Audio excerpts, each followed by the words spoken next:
board meeting for February 26, 2024 has begun.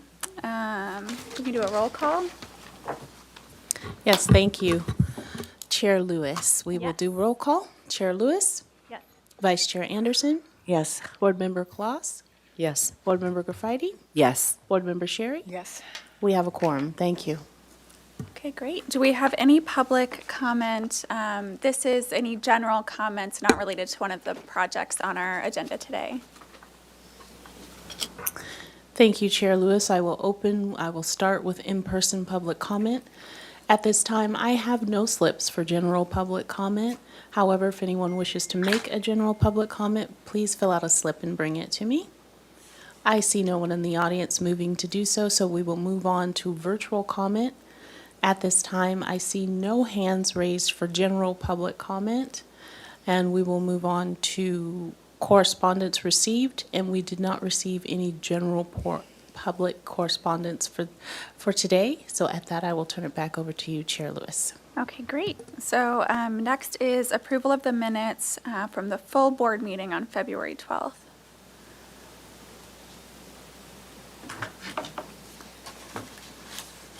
Did anyone have any comments or revisions? I have no comments, and I'll be abstaining from the roll call on this item because I was absent.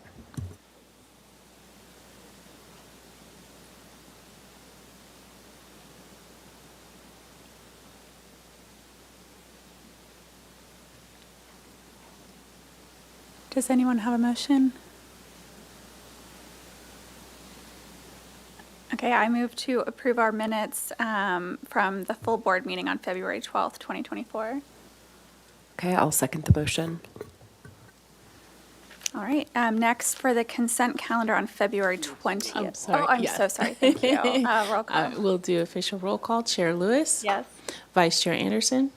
Yes. Board Member Graffiti. Yes. Board Member Sherry. Yes. Motion passes. Okay, now the consent calendar on February 20th. And this was Board Member Anderson.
I know you had a long meeting.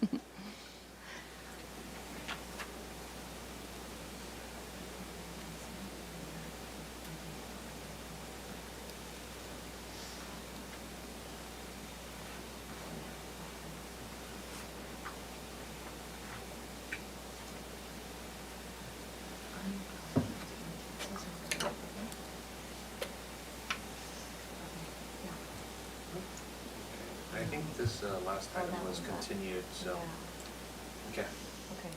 I'll make a motion to approve the consent minutes. My second? Okay, we will take roll call.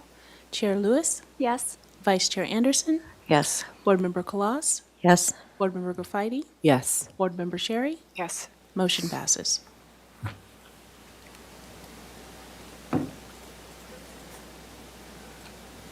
Okay, and these are the ones today. I was present for these.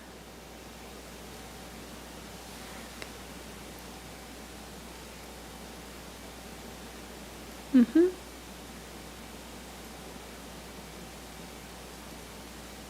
Mm-hmm.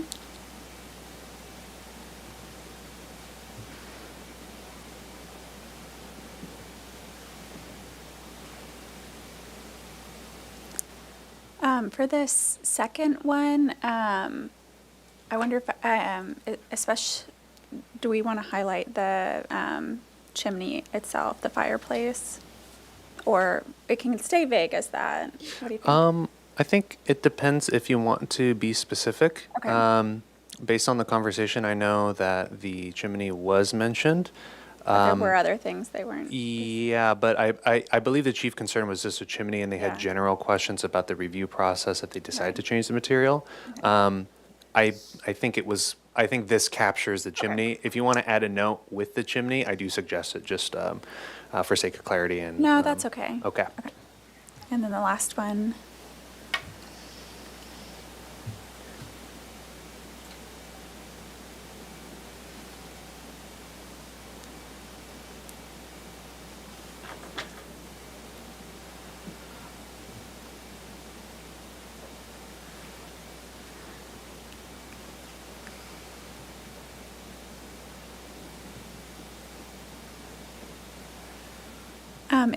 You can remove the E on postmodern general.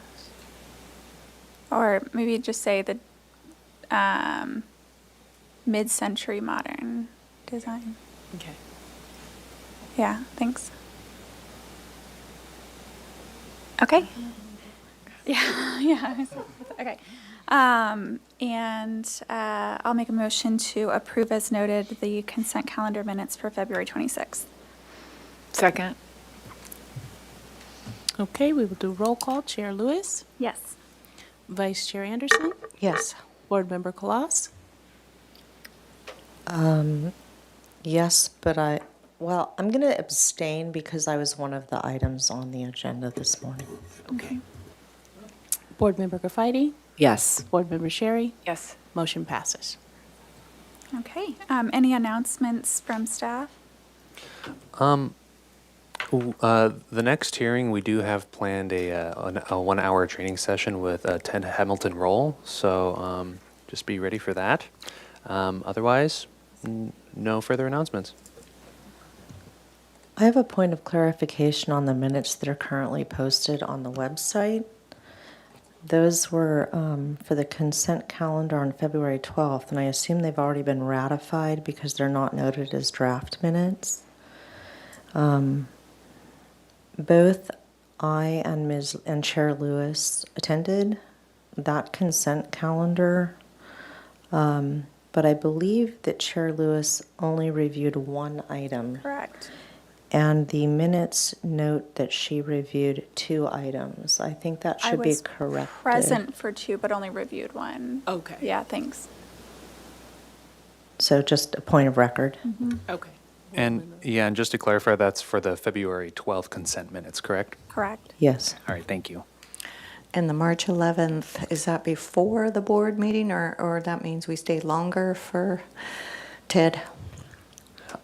We're going to be adjusting the schedule so that it doesn't run overtime to just normal full board hearings. So you shouldn't have to stay later or make any other further allocations of your personal time to. Okay, it should so fit it's within free. the current schedule. Yeah. Do we know what the subject is that Mr. Rule will be presenting? I believe it is an update for the process improvements. So yeah, I think it's going to be a good time. I will be sending a follow-up email to clarify the actual main points that are going to be addressed. But yeah, I'm looking forward to that. So this is part of the streamlining efforts. Correct. Yeah, for the SFDB process improvements. Great. Thank you. Okay. Does anyone else have any other announcements or items to add? Okay, we'll continue to our first item on the agenda, 1105 Las Alturas Road. Proposal for a 62 square foot addition to the existing garage, redesign of the street gate, widening of street parking, new brick paver driveway and apron, new decks, balconies, stairs, screen walls, gates, pool and spa, and the removal of one oak tree. The project is associated with a 4,228 square foot single unit residence and a 501 square foot detached two-car garage. The proposed total of 4,523 square feet of development on a 24,733 square foot lot is 96% of the maximum guideline Florida lot area ratio. Zoning modifications to allow encroachments into the front and interior setbacks are requested. No final appealable decision will take place at this hearing. Neighborhood preservation findings and hillside design district and slope lot findings, grading findings, and hillside vegetation removal findings, and minor zoning exception findings will be required when reviewed for PDA. Pardon my interruption, but I was just informed that the applicant for this project isn't currently here. So I would ask if the board could call a 5-minute recess so we can make a phone call and see if they're on their way, if they're held up in traffic, if the board finds that okay. He, I think, was the person who was here earlier was for another project? Okay, yeah. The person Okay. here, Got it, okay. if that's amenable to the board. Yes, we'll take 5 minutes then. I apologize. I'll go give them a Okay. call and see what's going on. All right, thank you all.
Wanted to announce for the Single Family Design Review Board that we still have the applicant absent for the first item for 1105 Las Alturas Road.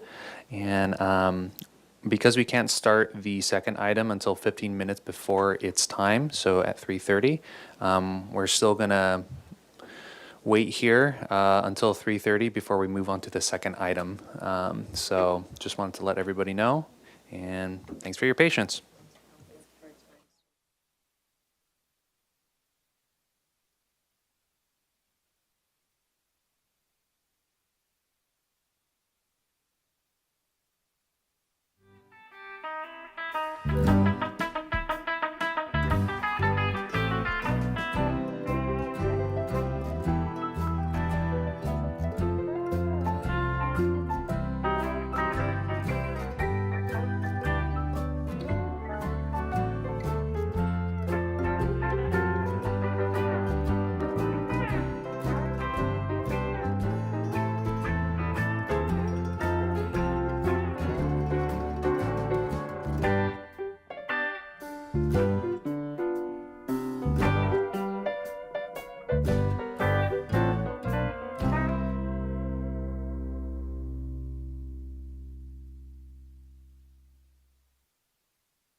We'll do that, and I can read our description a half a minute early.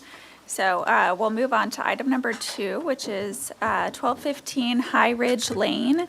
This is a proposal to construct a 5,708 square foot, one-story, single-unit residence with an 840 square foot attached 3-car garage and a 270 square foot pool cabana located in the Hillside Design District. Proposed associated site improvements include uncovered patios, entry and garage porches, an uncovered mechanical pad, a new driveway, arbor, and retaining site walls. The existing residence and garage storage space will be demolished.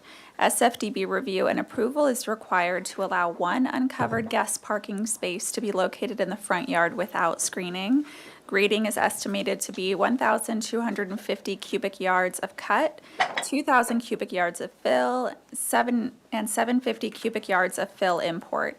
3 oak trees are proposed for removal, and mitigation planting is proposed. The proposed total of 6,818 square feet on a 112,908 square foot lot is 116% of the guideline floor to lot area ratio. This project is here for project design approval, neighborhood preservation findings, hillside design district, and slope lot findings, grading findings will be required. This project was last reviewed on April 24th. Welcome. If you don't mind making sure your microphone is on and all three of you stating your name, and then walking us through the comments made at the previous meeting. I believe it's the fourth tab in the lineup on your PDF. And we'll go through any comments made by the board previously and where any kind of changes in your drawing since then, and then anything else that you want in your presentation. Sure. Thank you. Thank you, Madam Chair, fellow board members. My name is David Watkins. I'm the project designer for this. Ricardo Castellanos, Landscape Design. I'm Kelly Almaroth, owner. So we'll go through here. Let's see. Comment.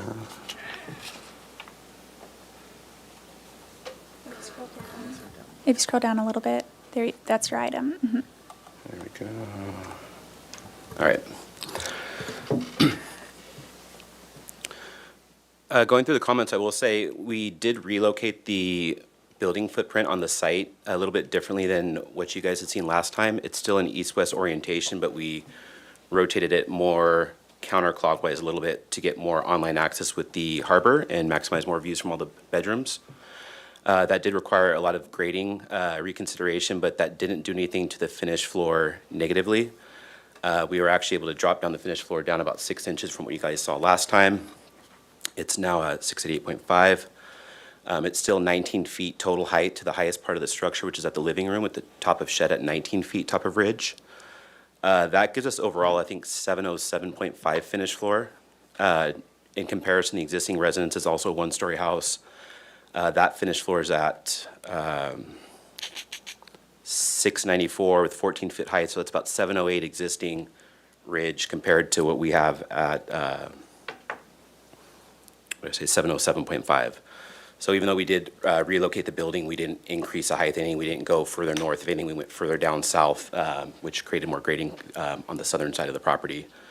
One advantage to that, kind of jumping around those from the frontage, we were able to eliminate a lot of retaining walls off the front. So now it's a more consistent, just gentle sloping hill from the street going down to a drainage catchment between the driveway and the residence. So that helped as well. The siding, guess we can talk about it first, is the material cladding was decided to be a combination of board and bat, fiber cement siding, and then alternating with different massings of nickel lap siding. The board and bat will be a warm gray, Kendall gray, I believe, and then the nickel lap siding will be dove white. The trim throughout the house will also be the Kendall gray. For the roofing, we're going to go with a matte black finish. I have some physical samples too. I know we have the material boards, but I also have a physical if you guys are worried about any kind of finishes or sheens. But that'll be a matte black finish as well, with seams at 16 inches on center. The cladding on our material boards, we're doing a combination of hardscape permeable. The driveway will be a blue 80 smooth Teco block. Do you want to show us these while you're Sure. going through that? Part of the minutes was just to make sure that you've addressed the concerns that we had in there, but this is helpful to look at. So here's the nickel lap siding we're looking at. That's a fiber cement. And then here's the color scheme. Again, I have physical samples. It's always hard to look through a screen at a PDF, but it's a warm white. Here's the board and bat scheme with the Kendall gray. Here's our matte black. It does not look like that in person. And here's the steam coverage. Yeah, you can show that. The door and window will be Fleetwood frames. Think of the anodized bronze, which is, again, not that black, but it's pretty dark. I have a physical sample of that if you guys would like. The garage doors will match that dark anodized bronze finish with a semi-opaque glass. This will be the herringbone permeable pattern at the most of the all the permeable patios, which is like 2/3 of them. This paving right here will be kind of a warm color that will leave it up to the entryway and also be used at the pool patio down lower. And then with the sandstone wall, this is actually pretty accurate with a ashlar cut like that. That will be where we're doing sandstone retaining walls throughout the property. We're going to use that kind of finish for them. The only part we're not going to do the sandstone finish will be at the 4-foot retaining wall at the north end of the property that's supporting kind of the street level grade. You're only going to see it as a curb from the street. That goes down to about 4 feet. That'll be a plaster finish, but then there's a 30-inch high dry stack sandstone wall that will be ringing that border right there around the driveway. So it'll be a combination of it, but everywhere else on site will see the ashlar cut like that. This is the blue 80. This is a permeable stone concrete paver, sorry, for the driveway. And then this will be the herringbone pattern for the south side large living room patio that you can see off the living room, not from the street. This will be the chimney. You will be able to see this element from the street. This is going to be an Omez limestone. It's a combination of smooth and scratch to kind of play off that rusticity and modernity that we're kind of combining together with the design. This is an interior view, but this is pretty accurate with our tongue and groove, what we're going to do in the living room and also in the vaults in the bedrooms. And so there's a few spots, like on the south end of the living room, where the eave continues off the shed from the inside ceiling to the outside, and that will be the same kind of color right there, like a natural stain finish with tongue and groove. Those are color schemes. Let's see. We did the colors. Right now we just talked about that. The orientation of the garage doors. To address that comment, a lot of the garages in that area are actually very visible from the street when you're driving up.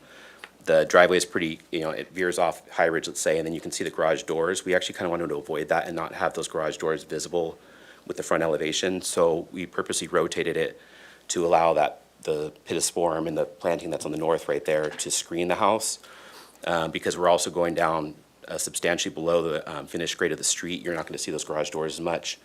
And then by allowing us to do that, we were actually able to not push down so much further down the south, because the width of the garage is wider than the depth. And so if we rotated that 90 degrees, we would actually be pushing down another 8 feet further down south. And that pushed us over the edge of the bluffs. So we felt this design was a little bit stronger with the flow of the house. The 3D models, we can jump to that real quick because that'll address some of the comments about the renders and stuff that we had last time. Here we go. All the way to the back. Oh, there's the old, huh? Thank you. The second tab. Awesome, thanks. There we go. Getting closer. While I'm finding these, I'll mention too, we reduced the amount of retaining walls by about 300 lineal feet. We also reduced the driveway square footage by about 400 square feet from the last time, and reduced the pool patio square footage by about 250 square feet. Here are the views. Now you can kind of see from last time the renders. You guys asked for a view from the street level. This is the top left right here with a 5.5 foot high viewer eye line looking down to the north elevation. We did change this front roofing element to a gable. It was a flat roof last time. I think that makes it a little bit softer and kind of resemble a little bit softer approach for single family residence. The hillside itself, we can see, will kind of slope down. Here's a good view of these two. This top left one right here, it's more natural now. There's no trees, even when we do have some trees in our landscaping. We wanted to limit the retaining wall so it just flowed a little bit better down to the site. These views are what you'll see from, if you're on our site, you can't really see from the people below us because they're about 40 feet below. But these are the sandstone retaining walls we're talking about. They're going to wrap around the site elements where we have them. This is looking back at the south elevation. This is the northeast right here. This is the kids' wing looking towards the street. Front entry, garage back there, and then simple roof lines, gables, and sheds to match what used to be there. Here's another view of the front here that might help. And then comments, let's see if I've addressed those all. In terms of neighborhood analysis, I can go through specific photos if you guys want, but I looked about 30, I think 2 or 33 homes in the area. It's a mix. There's a lot of craftsmen. Cottage, farmhouse style. It's pretty prevalent up there. There's some board and bat, a lot of lap siding, a lot of white farmhouses, especially on Hillcrest, some around up on Los Alturas. And then directly above this project site on the Los Alturas side, there's a couple of new, more modern homes. One was, glass, steel, concrete. Another one was more of a modern farmhouse that was all painted dark gray, very similar. Photos of these or no? Yeah, let's find those. Those are going to be. Here we go.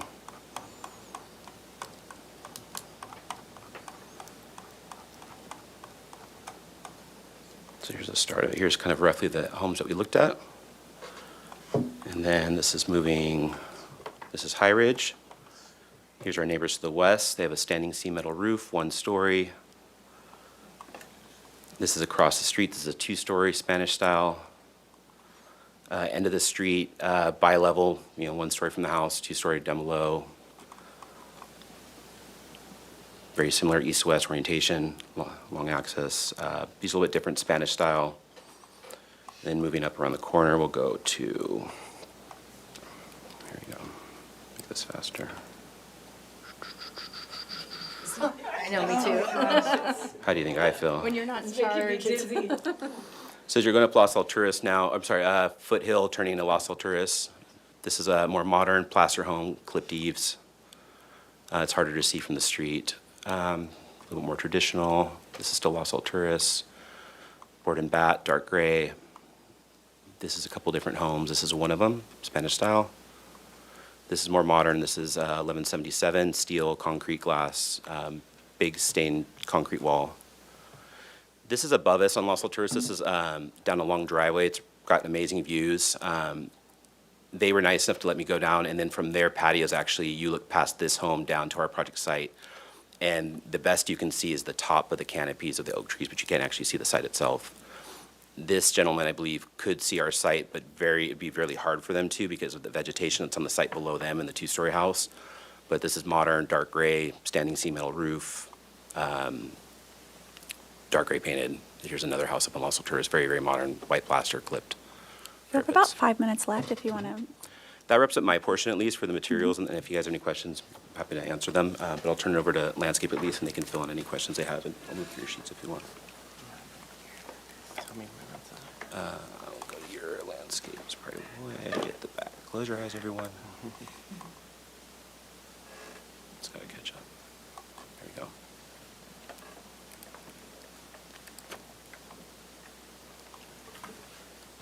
Okay, quickly, the landscape plan is, there's no large trees proposed for the site, as there are already many large oak trees on the side there.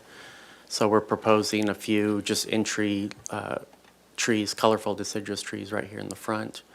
The front will have cascading rosemary and then medium height shrubs at the street level with the one spot parking space here. Wrapping around, let's see what we got here. Oh, there we go. We have a large lawn area here in the backyard. We have a rose garden. We have some native shrubbery down here along the side with a lookout point. Wraps around here down to the bottom just to give the pool wall some foundational plantings down there. If you look at the plant list, everything is low to very low water using except for some of the fruit trees and one of the grasses. Everything else is low to very low. And also we're still working out, but we have kind of preliminary here is the water catchment plan with BMPs throughout the site, water tanks and cisterns, things like that. This isn't a high fire hazard zone, so I have the zones here. Again, no large trees, but everything is going to be set back per the code. That's about it. Okay, anything else you want to add? Okay, you have about 2 minutes added if there's a time later that you want to speak. If we want to open up to public comment. Thank you, Chair Lewis. Yes, we will start with in-person public comment, and I do have several slips for that. We will start with Liz Scott. Liz, please come up to the podium. You will have 2 minutes to speak. You can stay. Just press the middle button. The middle button on your mic. Pull the mic. Yeah, and push the button there. Perfect. Hi, my name is Liz Scott. I'm the owner of 1219 High Ridge. I'm immediately next door to the project. I want to say I've reviewed the plans. I love the plans. I think it's going to be a beautiful house. I think it's definitely going to be more beautiful than the greenhouses that used to cover the property when I was a kid. I'm excited about getting new full-time, year-round neighbors. I'm excited about seeing kids living on our street again. So, welcome to the neighborhood, Kelly, and I hope it gets built fast. So, that's it. Thank you. Next up to the podium would be Nancy Rocallo, please.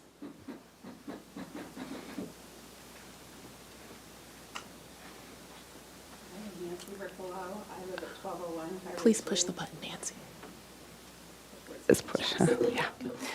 1201 High Ridge Lane, so I'm on the other side of Liz. We've reviewed the plans, my husband and I, and we really love the plans. Kelly and her husband have been very respectful of the concerns of the neighbors. We feel like the profile of the house is just perfect for our neighborhood, and we just wanted to come and fully support the plans. Thank you. Next, we have Stephen Kent. If you could please come up to the podium, you will have 2 minutes to speak.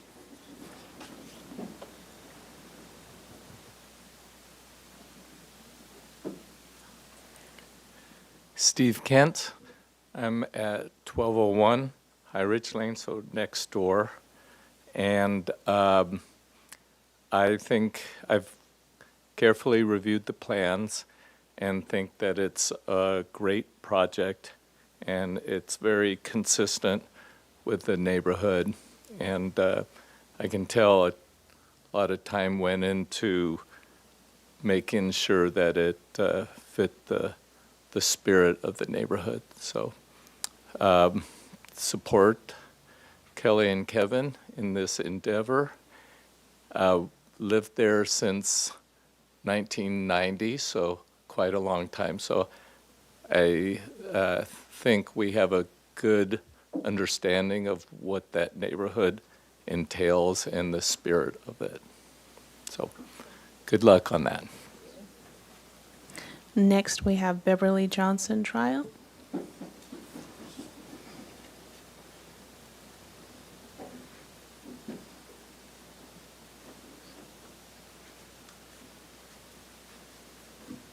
It's on. You're good. It's on. Hello again. I'm Beverly Johnson Trial, 1218 High Ridge Lane. And since the last meeting, we took the board's good advice and have had several productive discussions with the Almaroths about their plans for the property. I think the proposed house will be a beautiful addition to the street, and I hope that the plans will be approved soon. I look forward to having the Almaroths as neighbors. Now, looking ahead to construction, I have 2 requests. First is I hope that there will be a condition which states work will not commence until at least 7:30 a.m. We've had experience with workmen arriving before 7, which is not thoughtful of the neighbors. Second, we've had experience with the industrial vibrators used by some contractors, which have caused pictures to fall off of walls and cracks in some walls. So if a condition could be added that the contractor will be amenable to changes in vibrators should the neighbors have a problem, that would be appreciated. And I have to add that the original plans stated that our house, 1218, which is kind of the orange one that shows up on 2 of the pictures, is 1 story. Now, since last year, when I saw that it was 2 stories, I've been looking around for that 2nd story, and I haven't found it anywhere. It's kind of a ghost story. So anyway, thank you. Okay, with that, we will move on to virtual comment. At this time, I don't see any hands raised for virtual comment, so we will move on to correspondence received, and we did receive letters both from Allen Trial and Miss Beverly Johnson Trial. At this, I will give it back over to you, Chair Lewis. Okay, thank you. I do want to speak just a little bit to the purview of the public comment, which is that we won't be able to add any sort of construction commentary as a part of our purview, but it does seem like you've done a great job talking with your neighbors, and hopefully that's something that you guys can work through and talk through after this. So we'll start with the question portion, and I think we'll start with Chair Kalas, or oh my gosh, Ms. Kalas, sorry. You're the chair now. All the fun is yours. Okay, can we go back to the meeting minutes just quickly, please? I think you addressed most of these. You gave us our 3D, we've got the exterior colors, you explained the reorientation or minor reorientation of the footprint to address the garage doors. Do we have do we have an FAR calc for comparison? I'm looking at item 9. Do we have an FAR calc based on gross square footage? I think we had requested that to make sure we were comparing apples to apples in terms of the original, I'll call it survey that you did. Yeah, to answer that question, I did do one. I didn't put it on our plans because I'm hesitant to put something on there when it's not necessarily a city guideline yet, and I talked to planning about that. And, Understood. they felt comfortable with that, but I did do that for comparison for the conversation, and we're at Okay. 127. Okay. 127, yeah, there's several homes near us. I think the ones directly to the 116 net, 127 gross, if we're comparing. Understood. Yeah, I'm asking gross. Yeah, that's Understood. it. So, Yep. the house that's direct, for comparison, there are several homes that are over 100% FARs in the area. One that's directly to the west of us is at 124, I believe. But 127, I think, would put us probably at the top of that neighborhood if I So 124 would be Ms. Scott's? Is Ms. Scott the one at find the? that map here. Okay. Below, yeah, on the Green Ridge Lane. Okay. Find that little guy. Okay. And I understand this is just a guideline, FAR, so just to be clear. Let me find that real quick if that's. It's this home right here. Okay, yeah, I'm 1233. familiar with that. Okay. Okay, let's see.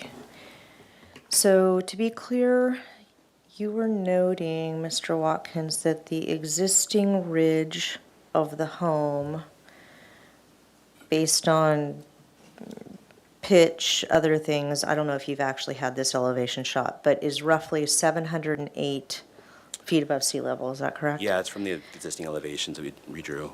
Okay, and the new ridge is proposed at 707.5, is that correct? Yeah, because our finished floor is at 688.5, and it's 19 feet at the highest point, just at the living room. Okay. The rest of the house is at 16 feet top of ridge.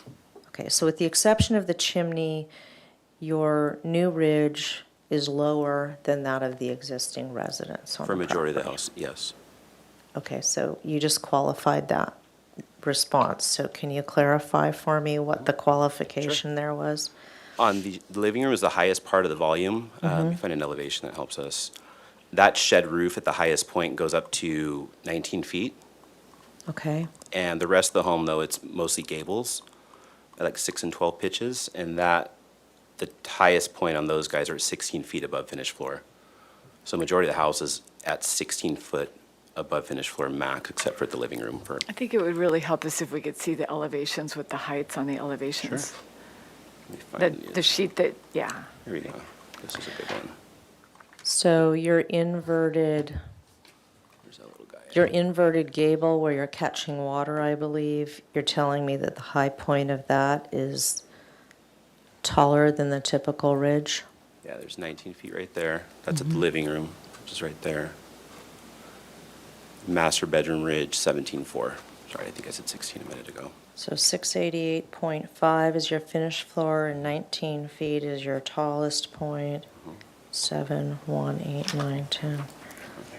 Yeah, so that puts you at 707.5. So the majority of the ridges are actually shorter than that. That's your peak, okay. I'll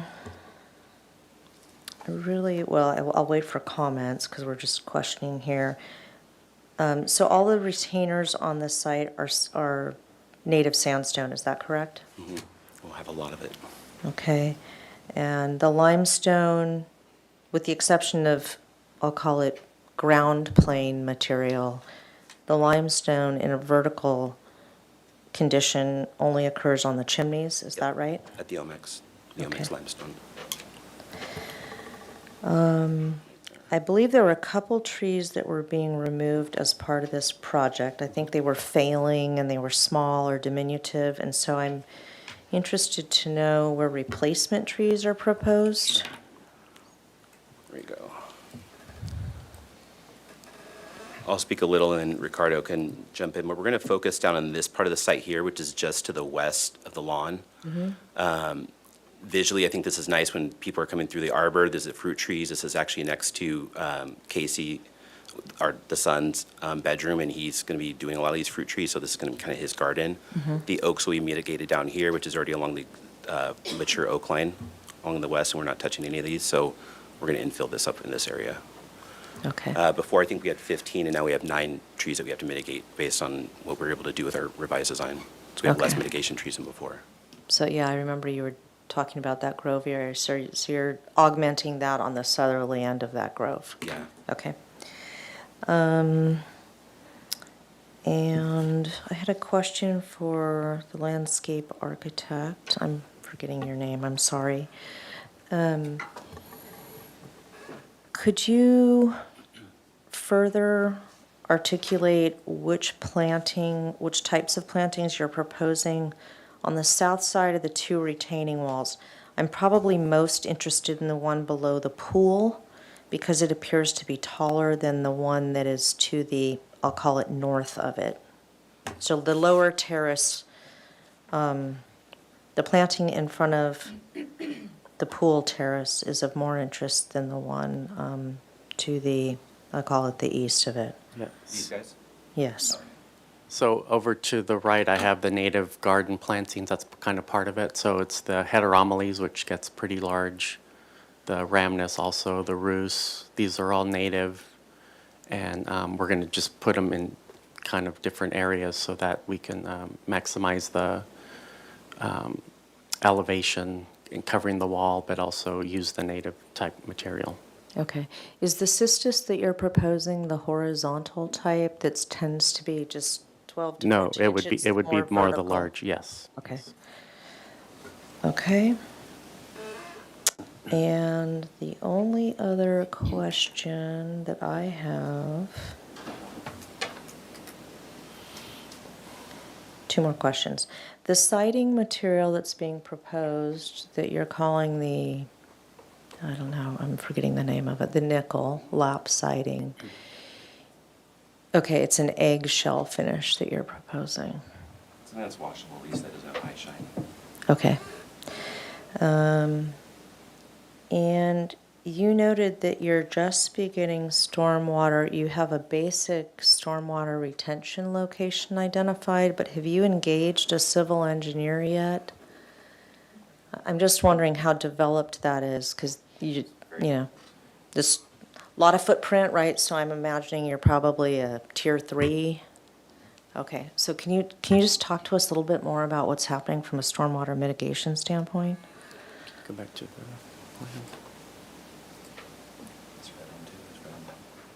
I feel like you were really good about just kind of glossing over that, Dave, so I'm going to ask you a couple questions about it. The only reason it's not all the way done is because we moved the house. It's very far into the process, I promise. Right, yeah, you start moving the footprint and it has a domino effect, I understand. And that's why we're still kind of working out those kinks, but at the way it's shown now, if you look over by the garage, we have the water tanks up there catching the garage roof water. Up at the front, we have rainwater basins. They go underneath and get caught in cisterns down below over at the kids' garden. We have one on the side from the west side. We also have one down below the 2, right there. So, and then once the overflow would come through all the oak trees there. Yeah, into a larger bioretention down at the bottom. Okay. So yeah, we may not have touched on it very detailed in our presentation right now, but grading and permaculture has probably been one of the heaviest things we've been developing because of the site and because infiltration is so tricky up there. And so between our soils, our civil, and our permaculture team, that's one thing that has been very, very focused on, especially how that water is being conveyed even through this site. For instance, these catchments right here, and here are meant to collect everything before it gets down this hillside into the home, and it's going to Sure. collect and drain through these wings intentionally, and then feed to the garden here, and then back down to this site and recharge. So things like that we've been really, really trying to focus on. Okay. And remind me of what the material is around the pool, please. Sure. It's going to be the sandstone, at least for the retaining walls that you can see along the southern face. Talking about the flat work. And the flat work will look like this. Okay. There's only questions I have. Thank you. All right, Ms. Anderson? A lot. So it's Santa Barbara sandstone, and we've got landscaping to camouflage those 6-foot retaining walls, just to kind of go off of what Leslie was talking about. It's only 6 foot on the southeastern corner, but because of the grade, it comes down about 4 foot for most of that face on the south and at the north too. Okay, yeah, and it's the Santa Barbara sandstone, yes. Okay, and then on the FAR, I mean, the average is 71%, so I'm still kind of struggling with the fact that you're proposing 127. Did you look at reducing the square footage of the house? I have a question for you. Have you driven up and looked at the Yes, property? You yes, Okay. I have. I just want to make sure. Because Twice. I know it sounds very large, but I've stood there many times and the house feels smaller than other houses up there feel on their property, so. It's a guideline. I'm just. Yes, understood. Yeah, to answer the question, no, we haven't reduced any square footage. We did a little bit when we're massaging out the plans, but not anything intentionally. The home, you know, rather than doing a 2-story house that was centrally located, we spread it out intentionally. We broke it up into smaller clusters so that square footage didn't seem as apparent. It is a guideline. There are a number of homes in that area that are around the 100%, if not larger, even though the average, if you took it farther, drops it down more. There are very few properties up there that are 2.6 acres, so we felt it was appropriate for the site. Okay, yeah, there's a couple. So we asked to do a 3D model from the street with the landscaping. Did you, item 6? I know you did a 3D model, and maybe just kind of gloss through it, or maybe I was looking at my notes and trying to gather up questions. But do you have that front? That was one of the views we showed you. Let me find it again. Bear with me.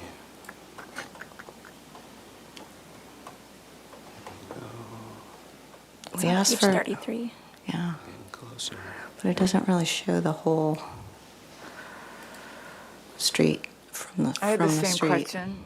I had Well, the this same is a question street about view what's from the our- landscaping in the front yard. Right. Through what's maybe not visible there, or what is, if that's exactly. Or back This is just the out. hillsides. What's it? Well, our item 6 was a 3D model from the street view, so that we could see what all that existing landscaping, as you drive in, probably covers up most of the home. This is a view so- from our driveway, which is, my understanding was to take it from here. So we're looking from our project driveway down at the house. So this would be the view from the street looking at the project residence. Without the, but there's pittosporum. But there's a sidewall. There's 7 feet of pittosporum in front of that, so if you're walking No, on the street, you there's can't not. even see. Oh, This there. right here is open. Okay. So from the driveway, if someone was sitting at the driveway, you would be able to look down at this elevation and see this. But on the To- garage side. Can you To your show us left. on a site plan where this perspective is taken from? I think that will be Yeah, that would informative. be great. Sure. Come on, little guy. So that one, we're on the sheets right here, right at the base of this drive, looking dead on. To your comment though, right here, there is a mature vegetation that's going on, like and I have photos from the street looking at that. It wouldn't have done any good to stand from right here and do a render because we'd just be looking at the 8-foot hedging. But beyond that, we have photos that can show from different angles of what that frontage looks like. And then I think someone said a question about this wall right now. It's not a 7-foot wall from the street. It's a 4-foot wall from driveway, which is lower than the street. So this right here will represent a 30-inch high stack wall off driveway, so plus 30. And then above that will be 4 feet. What you'd see from the street when you're walking by here, that going on a stroll, you're only going to see the top of that wall, so it's going to look like a little 6-inch curb because it's supporting the grade. It's not a retaining wall or a site wall. It's a retaining wall from the grade below. Right. So is all that existing vegetation then staying in front of the Yeah, we driveway? don't have to take out anything, which is nice. The pittosporum and there's a little oak that's in there mixed in there and stuff. So all that's going to remain. So And then I'll show you a basically, the photo. coverage of the 3-car garage and the flat roof is going to be taken care of with existing landscaping. Yeah, I'll show you right here. Sorry. To the left right here, this is the actual That's that hedging and stuff that we're talking about. You know, we're looking easterly right now. This will be kind of where the garage is sitting. And then here's the existing house. And then here's the start Right. of all that mature. This is the new driveway is going to be pretty close to where it is right there. So all that's going to still stay. Are you keeping it on the right side there? This is just a tree. That tree can stay too. It's an orange tree. And so that guy's okay. And pardon my interruption, but through the chair to the applicant, is that there is also a waiver requested for guest parking to be located in the front yard without screening. I know we are discussing screening right now. I think it'd be wise to bring that up if it has to do with the current conversation. Thank you. Yeah, we're not going to eliminate any screening. We can get this driveway because this is like a drop-off and curb. We can get that level with grade and get a little parking spot right there in front of all that pittosporum and stuff because that's set up pretty far back. Can you show us on the site plan where that parking spot is that you're Sure. requesting? So here's that hedging right now, and then we'll go to the plans real fast. Right here. I'll go to my plan, actually. Let's do it that way. And what material on the ground would you be adding? Just DG. Okay. Just natural with the landscaping to blend in. There you go, right. Right here. So the existing driveway is about close to that same footprint. There's that existing orange tree we're talking about.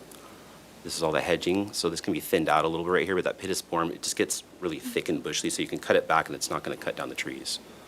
And that'll all stay right behind it. Did you have more questions? Yeah, we also asked for a site section with the neighbor to the north, but I believe, with all the neighbors' comments, I don't know, other board members, why, I think we were probably just trying to get a handle on the elevations of finished floor and height, and I don't have any issues with height, but We do That- have that. Yeah, but we'll look at their section. There's his marker.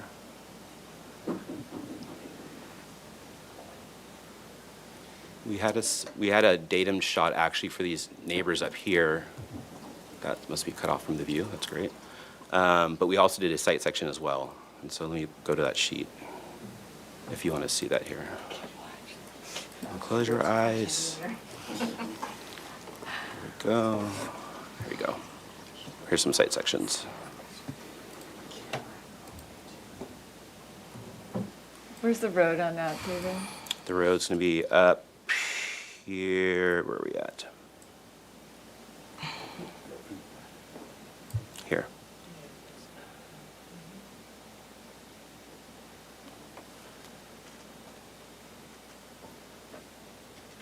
Any other questions?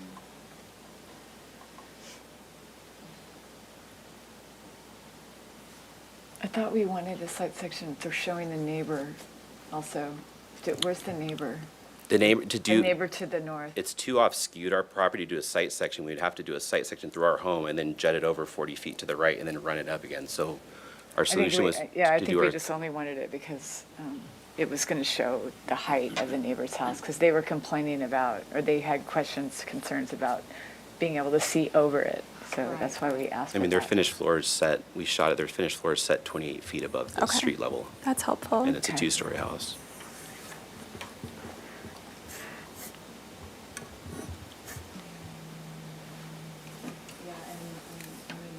colors. Basically, the neighborhood is dense foliage to me with muted colors, natural materials, and mostly Spanish Mediterranean. So, like 85% from what I see, but I don't have any further questions. Okay. Mr. Heidi? No questions. I have a couple. Can you go back to that parking space? Is that a question? This is a question for staff. Is it a waiver for allowing a parking space in the public right-of-way?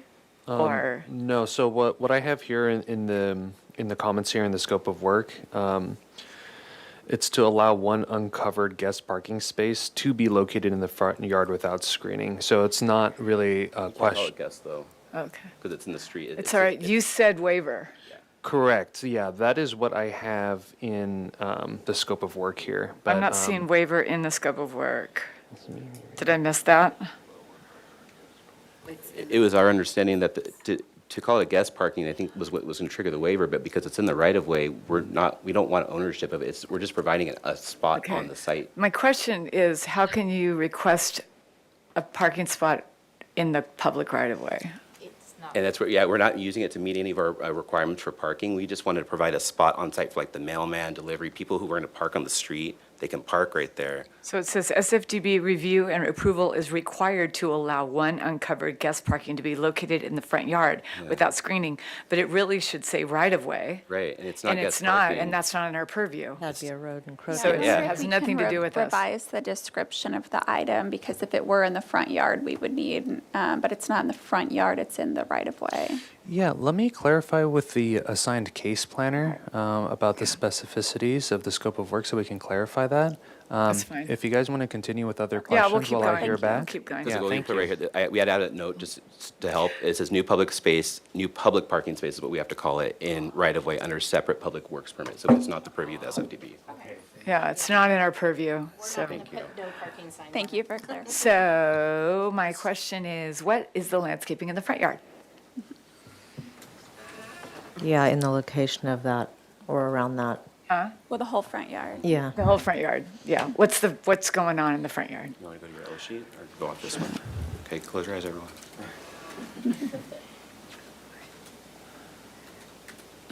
Just thinking.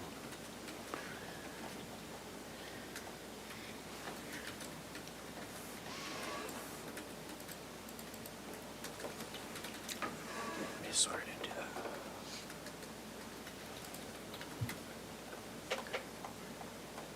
What did I just do? I think it's a touch screen, so it may have There you go. jumped. Sorry, guys. That's good. Or just show the front of the house too. And then go over what's going on in the landscaping in the front yard. So the front yard from the driveway, we have the entry accent trees. It's going to be something like a Cercis occidentalis, Would just you mind using the mouse and pointing out sure. on here? Thanks. these trees right here.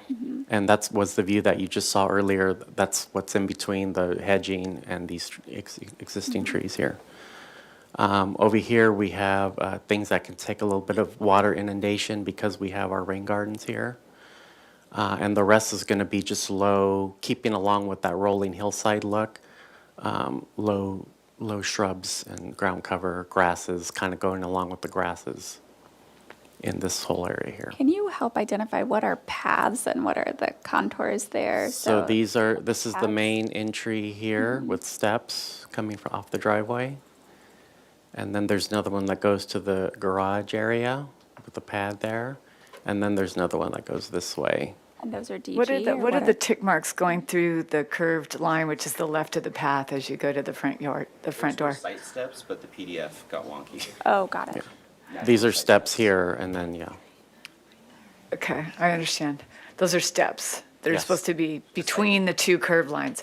That's right. And what about, so do you have the plants that are going to go in the front yard and around the steps at the front yard? It looks like there might be a few, but I'm just trying to understand, because we asked for a rendering of the front, and it just looked like grass.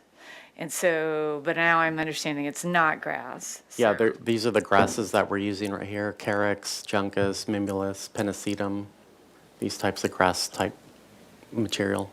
So would you mind flipping back to the perspective that you have from the street view while explaining what's happening here in the front? And, I don't think any of that's on there. Page either. 33. and pardon my interruption, Chair Lewis, but when you have a moment, if you could give us a minute, we located the guest parking that we had questions about. That's fine so when we can bring that up we're in a done with minute. Yeah, in a this. second, Thank thanks. you. But-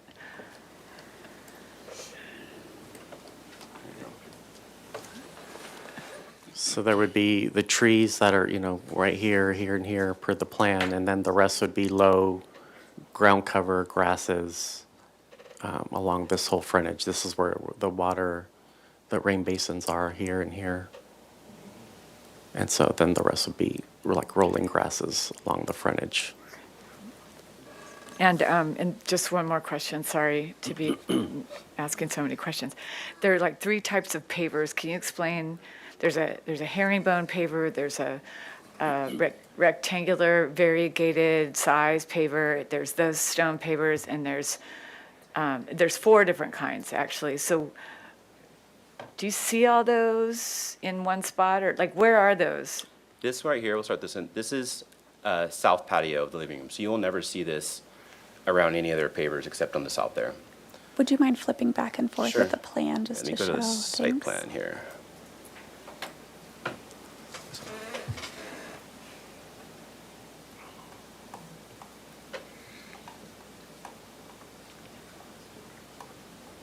There you go. Okay. So we'll start. So the one pattern I just showed, this herringbone, that's this guy here. Here, and then Kelly and Kevin's master bedroom.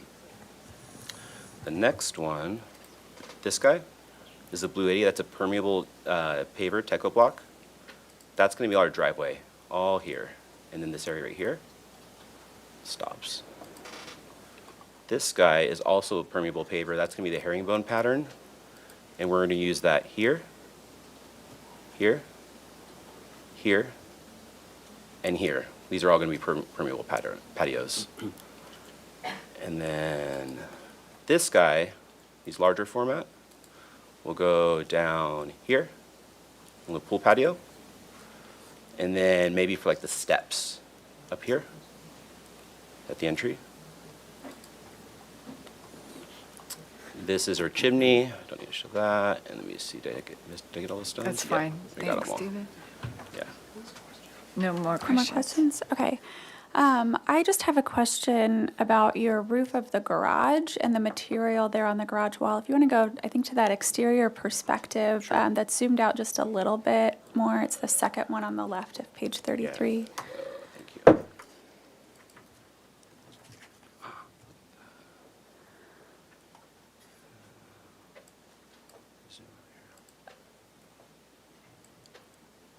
Kind of there. Yeah. So what's the wall there, and then what's going to be?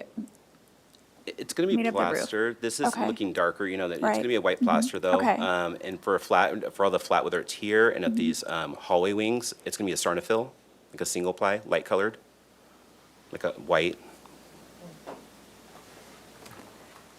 I know, I believe previously you were showing a green roof. Is that just down at the ADU? Yeah, it's down at the Cabana. Oh, Cabana, Yeah. thanks. And that's down, let's see if you can By get a the little view of pool, it. Yeah, okay. this guy right there. I think that's, well, maybe more of a comment there. Or were there any other considerations there for that roof of the garage?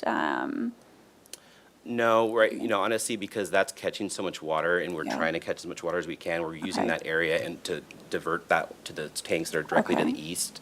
So it's gonna capture all that. So it kind of helps us do that. And how many penetrations do you have, right? Probably just minimal, or do you have a lot going on that roof? We don't have any equipment on the roof. Okay, Which is okay. great. That area too is gonna be ideally for future solar. We don't wanna have a lot of solar panels on these roof lines, especially this big shed one that's gonna face toward the front. So the garage will be one spot where we're gonna do solar panels, and then maybe on this west wing in the future, like over here, but nothing visible from the frontage, because that's what Kelly and Kevin do not wanna see. Okay, So that would be future, right there, but no rooftop equipment. okay.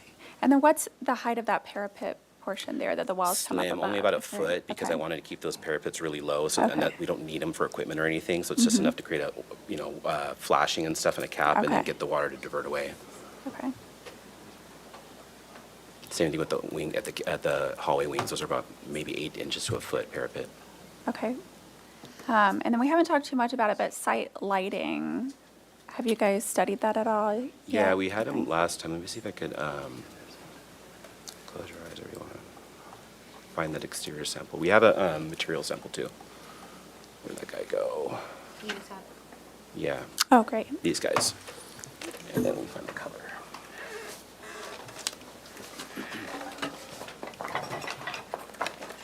It's called out on material board too, and that kind of helps sometimes to see them. Here's the actual colors of the house. There. Doors and lighting. And that's called out on our material, our plans too, the dark bronze finish.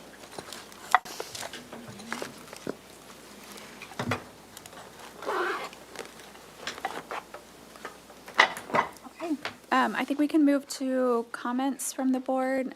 Maybe we'll start down on this.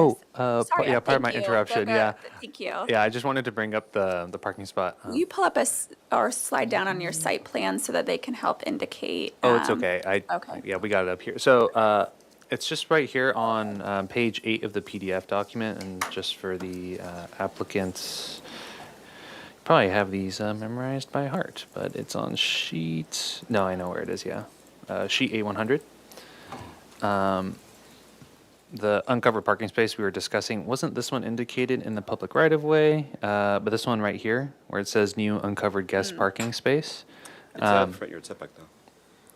So, yeah, and, yeah, so you can see, it's located in the front yard. And so, the SFDB has purview just over this screening of that space. So, and in your motion making, if you can comment your support of this screening, located, for that, uncovered parking space, that is all. Okay, so before we give comments, I'll actually, one question there, if you could help explain what's happening at that driveway Sure. there and what might be blocking that view. Yeah, so the existing home, let's see if I can't do cursor on that screen anymore.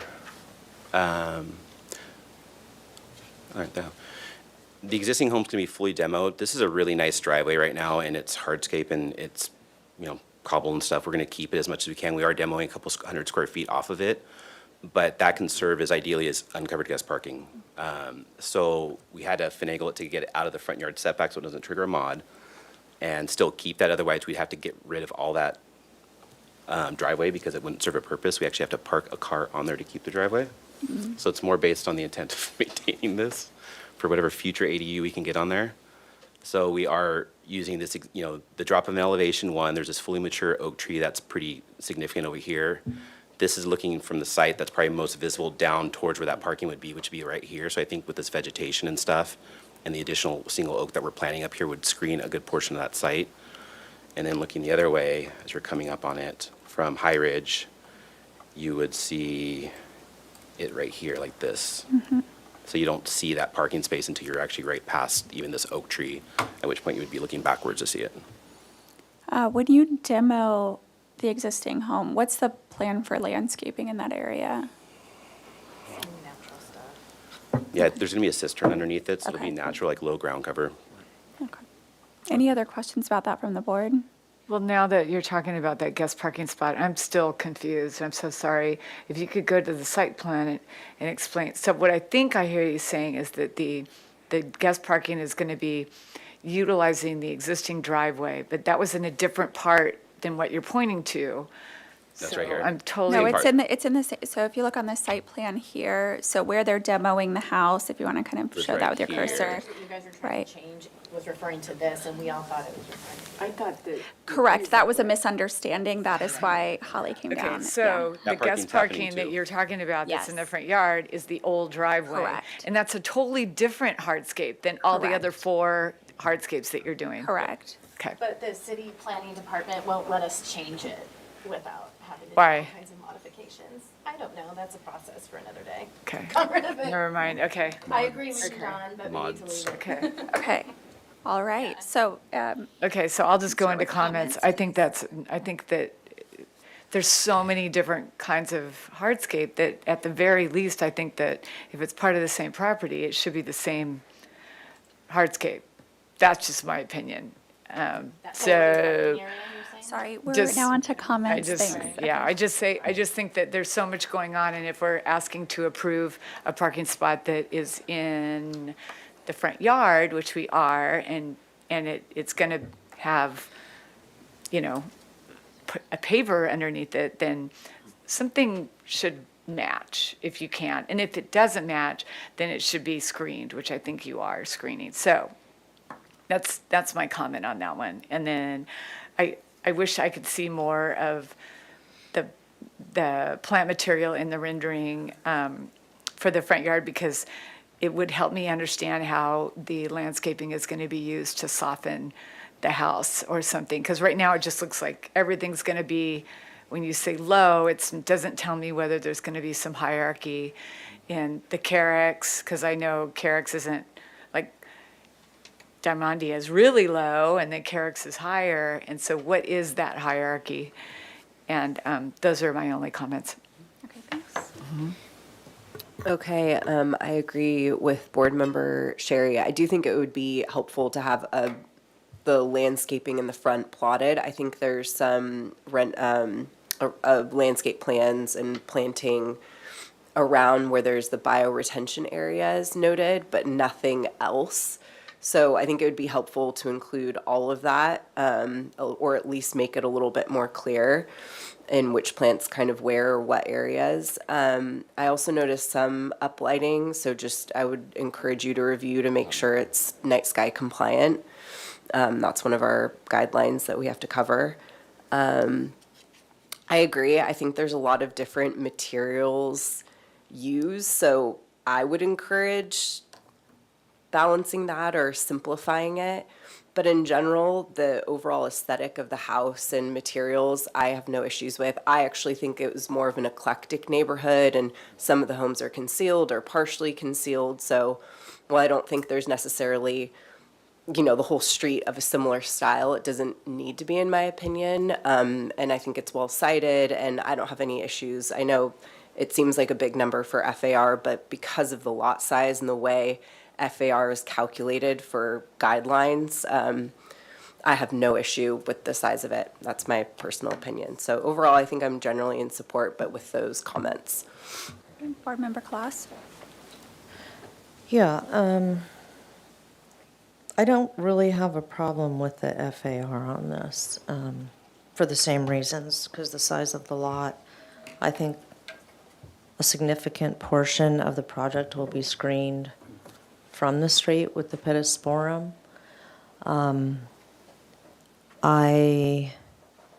would like to see a gray on that Sarnafil roof, and I don't know that Sarnafil makes a gray, but I know that there are other TPO roofs that you can get in a gray, and I think that would be the right thing to do for the uphill neighbors, because that white could create some reflectivity issues for them. And I understand eventually there may be some solar panels there, but until or when those are on, I would like to see something more neutral on those flat roofs. I had a note here about the parking, but I'm not going to go there. In terms of the landscaping in general, and this is an observation that I've made, we live in the neighborhood, although I'm far enough that I can weigh in on this. With the change that we're seeing in weather patterns and these heavy rains that we're getting, like the March miracle way back when, there's a lot of sloughing off that's going on, especially in the Riviera and, off the San Ynez range. And there's been this push to go to native drought-tolerant grasses, which you're going to want to use in bioretention areas and everything, and I understand that. But there's a big advantage to having real ground cover that has a significant root structure and that actually provides protection from rain hitting the earth. And so, especially in this front area where you're kind of downsloping, I think the idea of using, and I think variation in green is going to make a huge difference to the front of this house. It's a very tailored house, but I think it would be, in my opinion, humbly, more successful if the landscaping was softer rather than reflecting the rigidity of the architecture. And I think a softer landscape would match more with what happens in the neighborhood.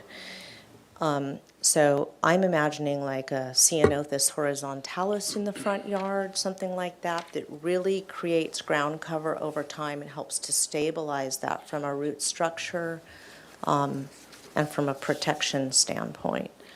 So I feel like there's still a lot of landscaping information kind of needed in terms of where are we going to see a swath of that versus this? And I think that's just mimicking some comments that you've heard already from the board members. I would agree with them. From what I saw on the landscape lighting plan, I think the lighting could be reduced. One of the things that's beautiful about our sort of Riviera, back of Riviera, Mission Canyon neighborhoods is that we really keep the lighting very dim. And I understand there's a certain amount that's required for safety to get your guests in and out, but it's surprising how little of that you can have and still serve that purpose. So I would really encourage you to limit that lighting to the greatest degree possible. And I agree about the hardscape comments that Ms. Sherry and Ms. Graffiti made, that the degree to which the number of hardscape elements can be limited or at least be synonymous in color, so that to the eye they look similar, I think would be helpful. Can I ask a question to that? Do you guys think that we can limit that to just the front yard, or would you do that to the whole site?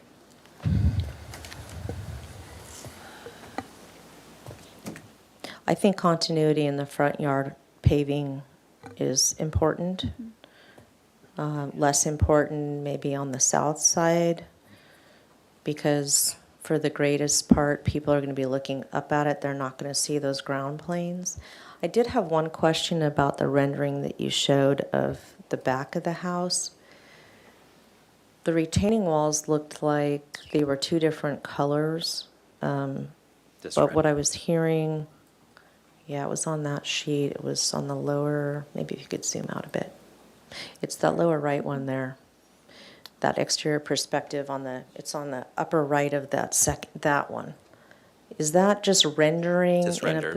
Okay, so those are all intended to be the sandstone face. Ashlar sandstone face, Santa Barbara sandstone cut. Okay. For sure. Everywhere. Okay. Those were my only comments. I think. Did you have any comments about the front yard parking? I don't have any problem with retaining that existing paving area as an auxiliary parking space. I would like to make an anecdotal comment about this project. It's a very interesting project. I think it will be beautiful. I think you're going to have a beautiful home. It is painful to see a house that back in the day was this kind of house for the neighborhood to go away in its entirety. And I think this is just me pontificating for a minute about our responsibility as architects. There is a lot of work that would be required, I know, to make that like a viable living home again. But there's also a lot of what we call stored energy in that home that was put into it when it was built, to mill that lumber, to mine that lumber, to construct the home. And a lot of times these houses that we're seeing now, and I'm not suggesting that this project is one of those, but a lot of times we're getting pitched on, oh, this is going to be such an energy efficient home. I've yet to see a life cycle analysis of a lot of these projects that says you're going to gain back more energy than you're losing by demolishing a home. And so this is kind of a plea from me to like the other professionals in town to like really consider that and talk to your clients about it. And how can an existing home be modified, or how can it be leveraged to meet the needs of a client without completely raising the home? And it doesn't really require a response, and like I said, it's not really, it's not a commentary on what's going on here. It's a broader issue that we're seeing across town, that a lot of our old housing stock is being raised, and it's a concern for me personally. My turn? Yes. Yeah, I agree with most of the comments. I'm still, struggling with the fact that you're maximizing the FAR to the 127 or whatever it is. And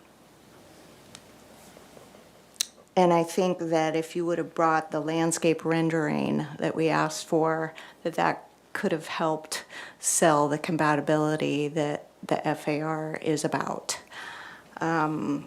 But I think that your goal was to go with the single-story home in order to maximize your footage. But, everybody comes in, keep pushing the number up. So I'm still struggling a bit with the FAR.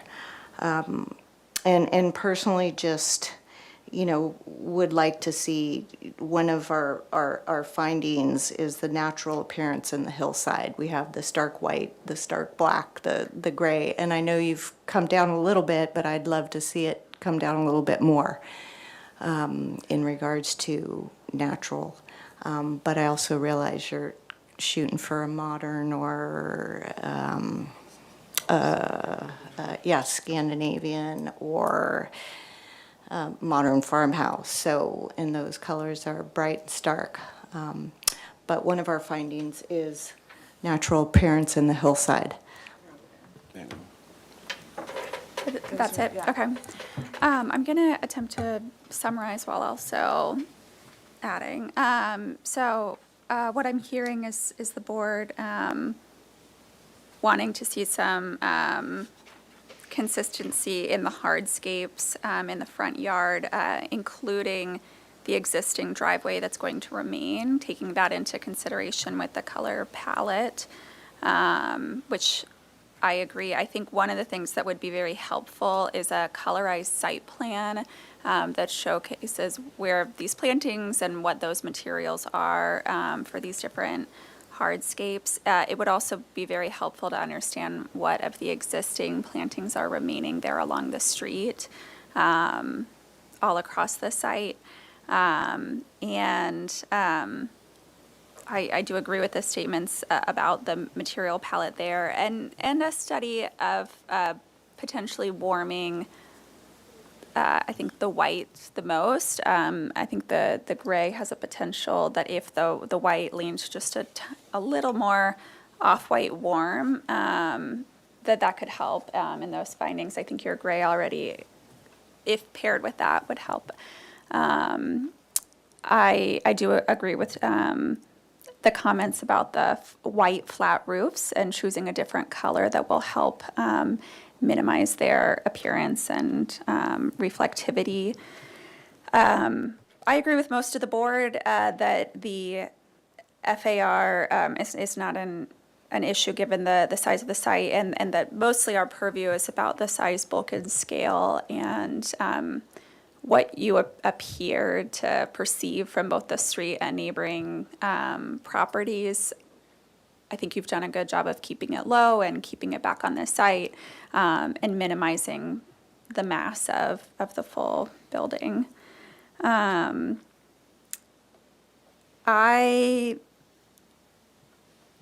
For the existing parking, I think we can be in support if the hardscapes start to make sense and there's some kind of connection through it. Otherwise, I think some amount of screening would be preferable, but right now it just feels like it is like a leftover remnant, and worry people will drive there looking for this house. And then I do think if you want to just kind of focus on, and board, correct me if I'm wrong, the second, this rendering that's the second on the left on page 33, and I think even backing up just a scoot or really positioning yourself at that opening of the driveway. Yeah, that one, and or even just like being at the driveway, because if you're going to have this, the screening plants in front of it, that helps kind of limit what we're looking at and what's going to be perceived from the street, because it is a different language but I think we are in agreement in trying to help support that by doing some of these landscaping things. The minimal height of the building, and those landscaping together can help support the, some of the style and colors being chosen. So does anyone want to make a motion? I'll make a motion Okay. for project design approval with the comments that, that the applicant continue studying and return back for final approval with natural warm materials for the house, and with a more detailed landscape plan that particularly addresses the front yard planting material and sizes, and that the applicant consider a consistency of hardscape in the front yard or screening of the proposed guest parking, and that an alternative non-white flat roofing material be considered for above the garage. This is a side note. I've done it with even gravel over the PVC. And that's my motion. I would like to second and modify, if we can ask that the landscape plan be colorized. And I think that was, and then just include a comment that the board, the majority of the board is in support of the size, That's fine. bulk and scale, of the home. The majority of the board is in favor of the floor area ratio and the size, bulk, and scale of the proposed project. And the first comment that Chair Lewis made about the colorized landscape plan, I think that it would be nice to see that on the rendering. And I'd like to send this to consent, but I don't think anybody else would go for it, so I'm going to just keep this to return to the full board. May I, under discussion, would it be acceptable to the maker of the motion and the seconder of the motion if there were a comment in there about limiting lighting? Sure, not a problem. And that would read as, That landscape lighting, especially in the front yard, be limited to the greatest degree possible in order to remain consistent with low lighting levels in this area of town. great, thank you. As seconder, I agree. Okay, we can do a roll call. Yes. Oh, Yeah. apologies. We still have to go through the neighborhood preservation findings because this is here for Oh, project design approval. Thank you. Give me one moment here. So this is the one where I have to read it all word for word. That is correct. That's the last time I'm going to make a motion where I have to make neighborhood preservation ordinance findings, that the consistency No and good appearance, deed. that the proposed development is consistent with the scenic character of the city and will enhance the appearance in the neighborhood. That the proposed development is compatible with the neighborhood, the neighborhood and its size, bulk, and scale is appropriate to the site and neighborhood. That was that comment that we already made about the majority of the board feeling that the size, bulk, and scale is appropriate. The quality, architecture, and materials, the proposed buildings and structures are designed with quality architectural details. The proposed materials and colors will maintain the natural appearance of the ridgeline and the hillside as the applicant comes back with natural materials as part of their final approval. The proposed project does not include the, it does. There is approved mitigation for the removal of the trees, and the proposed project to maximize, to the maximum extent feasible, preserves and protects healthy, non-invasive trees with a trunk diameter of 4 inches or more, measured 4 feet above natural grade. The health, safety, and welfare appear to be appropriately protected and preserved. The project generally complies with the Good Neighbor guidelines regarding privacy, landscape, noise, and lighting. And the development, including the proposed structures and grading, preserves the significant public scene views of and from the hillside due to the one-story nature of the development. And the development, including the proposed structures and grading, is appropriate to the site, is designed to avoid visible scarring, and does not significantly modify the natural topography of the site or the natural appearance of any ridgeline or hillside. And the development maintains a scale and form that blends with the hillside by minimizing the visual appearance of structures and the overall height of the structures due to the one-story nature of the development. Drains, because the board looks forward to seeing the final grading plan. I can't really answer that question until I see the final grading plan, but I believe that that will be true based on the grading plan based on the site plan that we are seeing, and that the proposed grading will not cause a substantial loss of southern oak woodland habitat because of the oak tree replacement program. Okay, that's all of them. Okay, now a roll call? Thank you, Chair Lewis. Chair Lewis, Yes? Vice Chair Anderson? Yes. Board Member Colas? Yes. Board Member Graffiti? Yes. Board Member Sherry? Yes. Motion passes. Thanks. I did want to say thank you so much for talking to all your neighbors, and it was so great to hear the change between the last meeting and this meeting, and it goes a long way. You can use that 2 minutes. I'd love to use that 2 minutes, because I do want to Oh, thanks. respond to what you said. Please feel free. We wanted to use the original house, a large portion of it, including the original wood ceiling living room, as part of our ADU, and we're given 3 different forms of information by the planning department and spent 2 years designing an ADU around that. And we're given the wrong information, or the information changed, or the perception of the information changed.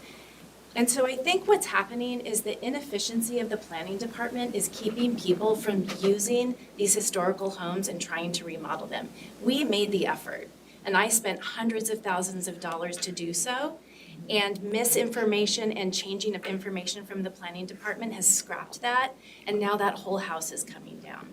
So we did the effort, and I do believe other community members have done that effort. And it's, there comes a point where the money does run out and we have to make choices. Sure, yeah. And thank you for being brave enough to say that. I appreciate it. We have done everything we can to make this right with the city. Yeah. Once we're past this whole process, I'd be interested in going out for coffee and having a conversation about that. Can't do it until we're through this, but yeah. Sounds good. Thank you, everyone. I just wanted to announce with that, surprised you guys didn't choose wine, is the appeal process for this project. So the PDA was received, and if we don't receive any notes within the 10 calendar days for an appeal, you guys can keep continuing on to your final approval. You may still submit your next application within these 10 days. So thank you. Thank you, everybody. Thank All right, we are moving on to our last item. This is a new. Yes. Yeah. We're here for a new item here for concept review. 225 Salida del Sol. This is a proposal to construct a 34 square foot first floor addition and a 582 square foot second floor, including a 290 square foot deck and a 497 square foot deck, to an existing 1,635 square foot single-story, single-unit residence in the coastal zone non-appealable jurisdiction. An existing two-car garage will remain. The proposed total of 2,668 square feet of development on a 7,935 square foot lot is 84% of the maximum required floor-to-lot area ratio. No final appealable decision will take place at this hearing. Welcome. Thank you for your patience. And pardon my interruption, I just wanted to have staff comment here, is the case planner requested that this project, if the board finds this applicable, to continue this to consent for a project design approval and/or final approval. So just have that in mind when you're listening to the presentation. Thank you. Okay, thanks. So if you can make sure that your mic is on and state both of your names for the record and then walk us through your plans. Sure. My name is Akiko Wade Davis. I'm an architect for the project. And Jim Davis, architect as well. So, do I navigate this or? Yes. Okay. Here's the mouse. I think it's also a touch screen. Okay, great. We'll try to do this as smoothly as possible. We are proposing a second-story addition and second-story decks for an existing single-story residence on the Mesa on Salida del Sol. Let me see here. I'm just trying to figure out the best way to do this. In terms of the location of the project, it is located on Salida del Sol, which backs up against Washington Elementary School on one side. It is about, that is not the right vicinity map, so I'm going to zoom out from that. It's located about a block and a half up from Shoreline Drive. And it also, which I'm going to just move through here. These are photos of the existing house. Front elevation here facing the street. This is a larger street view of the house with the garage in the front here. The entrance is set back. This house, as you'll see on the site plan, is a little bit unusual. It's set back a little further from the street than the rest of the properties on the street, which results in them having a fairly small backyard, which you can see here. This is the impetus of why we're producing plans for them to have more outside space that they can enjoy with their family and their young kids, because right now they really have minimal outdoor space that's usable for them, that's private. You can see the style of the home, it's shingle style. We're maintaining that style, the colors, the materials, we're just matching what's there with the addition. Here's a view of the property. So you can see here the front yard setback, they don't even touch that. There are two-car garages here and their front door is even set further back, so they're really don't have much of a backyard. For context, these are other homes along the street. So you can see there are some single-story homes, there are a couple of two-story homes, there is some development happening. I'm sure you guys are aware of a couple other projects that came through recently that are also doing similar developments. Here's the existing site plan, and again, for context, this is Salida del Sol right here. This is Washington Elementary School, so they're right up against that back fence line. On the south, they actually have an easement. It's an alleyway easement. That's a side entrance to the school, which maybe some of you are familiar with. So really, the only property line they share with another owner is to the north. This is a view of the proposed site plan showing the areas that we're planning or proposing to develop. This is a second-story addition. It's pulled in from the footprint just to give a little bit of relief. We're proposing a deck off the front over the garage and another deck facing south to take advantage of their views and also give them a good amount of new outdoor space. We're keeping the roof line simple, so it's just a two gable ends intersecting. In terms of, here, I'm going to zoom in here. The floor plan for the upper floor, which is the majority of the work that we're proposing. The south-facing deck would be about a little over a third of a covered porch, so it makes it comfortable and usable with that southern exposure. The eastern porch would be uncovered to keep the massing low and also give them the views to the ocean and the coastline. Upstairs, we're proposing a sitting room that can work as a family room or in the future work as a master bedroom. Downstairs, we're proposing to also fill in part of the entry porch to make a more formal entry into the home. Doesn't change the massing at all or the roofing. Let me see over here so you can see this elevation side by side. This is the existing front elevation here. Again, the only change to the first floor is bringing those front door pair forward to create more of an entry. Creating a solid wall for the new porch facing east over the garage to allow for some privacy off the street. Proposing the gable to be centered over the garage gable here, and you can see the roof for the new covered porch projecting south. We're also proposing some closed-in storage on the west side of this covered porch to allow for some privacy between them and the schoolyard. When you're up here, you're staring right down onto the field and playground. The south elevation here, this is the other south-facing deck with the new covered porch. Again, we're matching the style for the house. This shows the cable rail that we're proposing to allow them to maximize their views towards the ocean.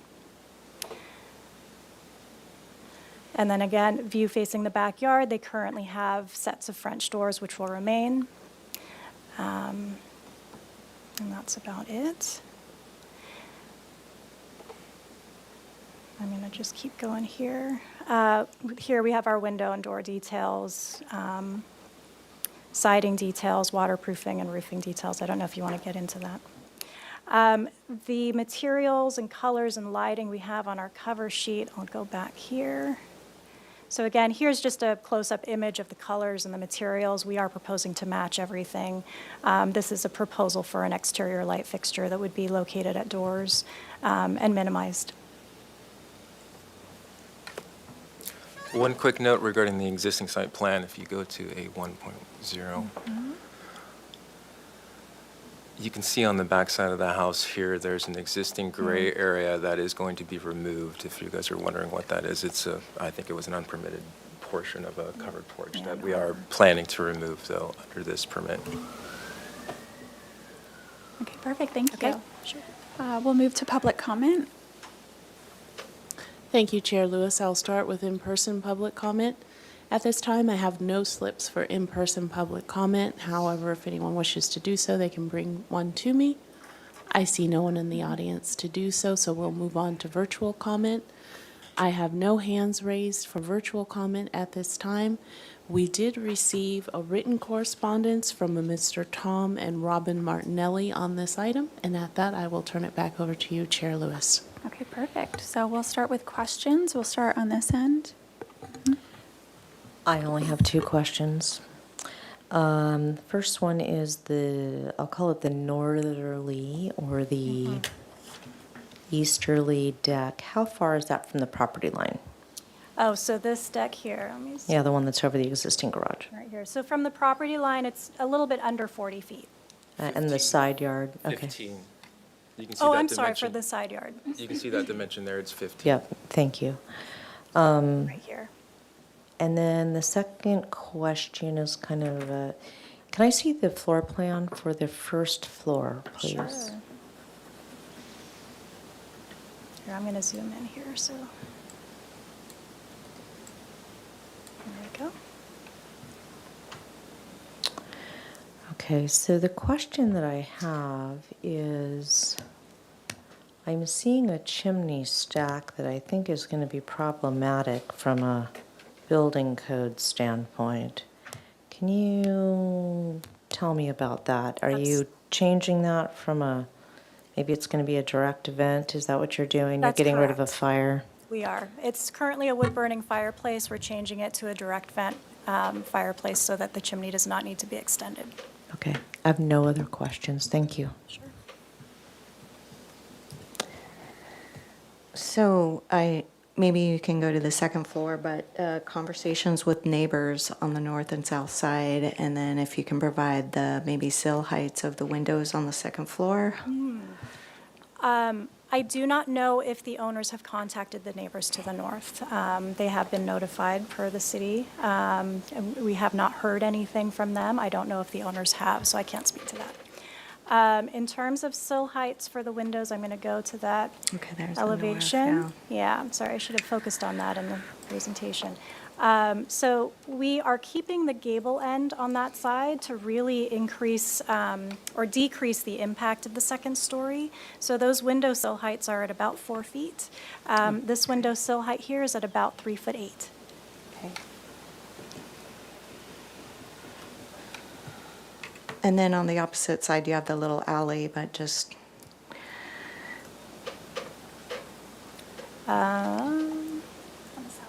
This side here is where the alleyway is. right.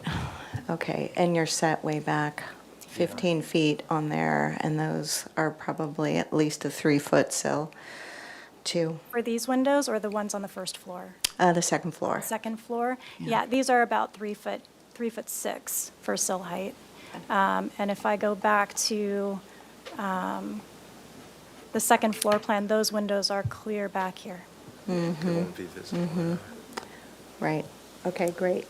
And landscaping, you're not We're proposing any? not proposing Okay. anything because of the work on the first floor is very minimal. Right, okay, thank you. Sure.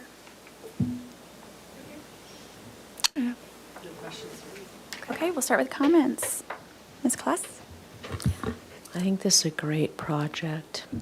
You're bringing back some outdoor spaces. It matches the existing home. It's modest. Typically, I don't like things that are just plunked on top of a garage, but you've done that in a sensitive way where it's set back, and so there's some layering that's going on, and it feeds in nicely to what's going over the main body of the residence. I think it's a nice project. You've been sensitive about where you're installing the cable railing on the south, so it's not really visible from the street so much. I just think it's a win-win. It's a great little project. If you don't mind adding in thoughts on going to consent for PDA. I would be fully in support of this going to consent for PDA and final. I think it's almost ready for both from what I'm seeing. All right, any comments? I agree. Okay. I had just one, I agreed as well. I had one comment. I was looking at that front gable on, over the existing garage, and from the, if you look at the front elevation, it, you know, you probably thought about this, but even though the rest of the house is gables, I was thinking if it was a hip roof, because it's at a 45, then you don't have those weird sloped, I guess that's plaster. That's a plaster pony wall. No, it's shingle. Shingled, It's shingles. Okay, that makes it a little nicer. But I was just thinking if it was a hip roof, because the edge of the deck meets at a 45, you could get the flashing to be all consistent all the way around all those decks. So just something to consider. And I think the project's ready for project design approval as well. I think it's a really nice project. Thank you. Agreed. I think it's a great project, and thank you. Super clear presentation and everything. Thanks. Thanks. I agree. So I'll move to make a motion with my handy dandy checklist. Where'd that go? That's what I'm looking for. I move to continue this project indefinitely to the consent calendar for project design approval and final approval. With the following comments. The board is in support of the modest addition to the second floor with sensitive design of setting back the second story and the cable railings. The board is in support of the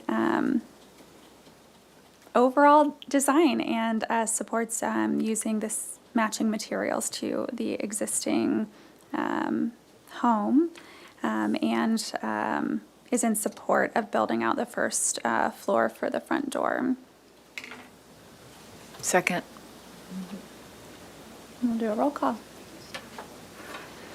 Yes, thank you, Chair Lewis. We'll do roll call. Chair Lewis. Yes. Vice Chair Anderson. Yes. Board Member Kalas. Yes. Board Member Gafidi. Yes. Board Member Sherry. Yes.